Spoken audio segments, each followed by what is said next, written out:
Première fois que j'ai vu des gens à la piscine, ils se baignaient habillés. Pas qu'une fois, pas qu'à un endroit. Partout, même les enfants. Et c'est là que j'ai compris un truc. Au Vietnam, la pudeur, ce n'est pas juste une question de vêtements, c'est une culture. Et cette pudeur, moi je l'ai portée toute ma vie, sans vraiment la comprendre. Quand j'étais petit à la maison, dès qu'il y avait des personnes qui s'embrassaient à la télé, on devait tout de suite se cacher les yeux. Sinon, c'était grave. Comme si regarder, c'était déjà être impur. De ma vie, ma mère ne m'a jamais pris dans ses bras. Et me dire je t'aime. Jamais.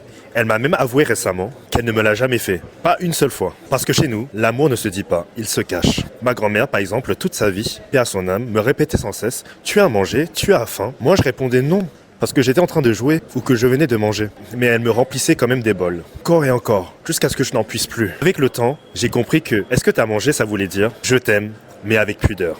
Cette pudeur, elle vient de loin. Des siècles de confucianisme et de bouddhisme. Deux philosophies qui valorisent la retenue. Le respect est le fait de ne pas s'exposer. Montrer trop d'émotions, trop de désirs, presque une faiblesse. Alors les couples restaient discrets. L'amour c'était intime. Ensuite est venue la colonisation. Pendant des décennies, les Vietnamiens ont été humiliés, jugés, regardés de haut. Forcément, ils se sont protégés. Ils ont appris à se tenir droit, dignes, sans jamais montrer leur fragilité, même dans la manière d'aimer. Puis la guerre. Quand tu grandis avec la faim, la bombe, les morts autour de toi, tu n'as pas le luxe de vivre tes émotions au grand jour. Tu aimes en silence parce que tu ne sais pas si demain tu seras encore là. Aujourd'hui encore ça se voit partout. Dans les rues de Hanoï ou de Saigon, tu verras rarement un couple vietnamien s'embrasser. À la piscine, beaucoup gardent un t-shirt. Dans la famille, on exprime l'amour par les repas, par le travail, par les sacrifices, mais rarement par un je t'aime. Moi ça m'a forgé.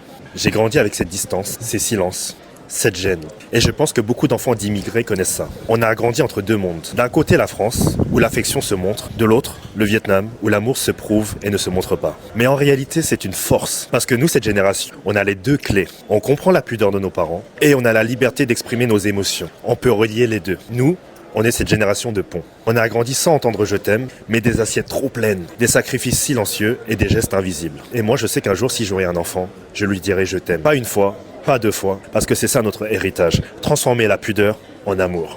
Quand je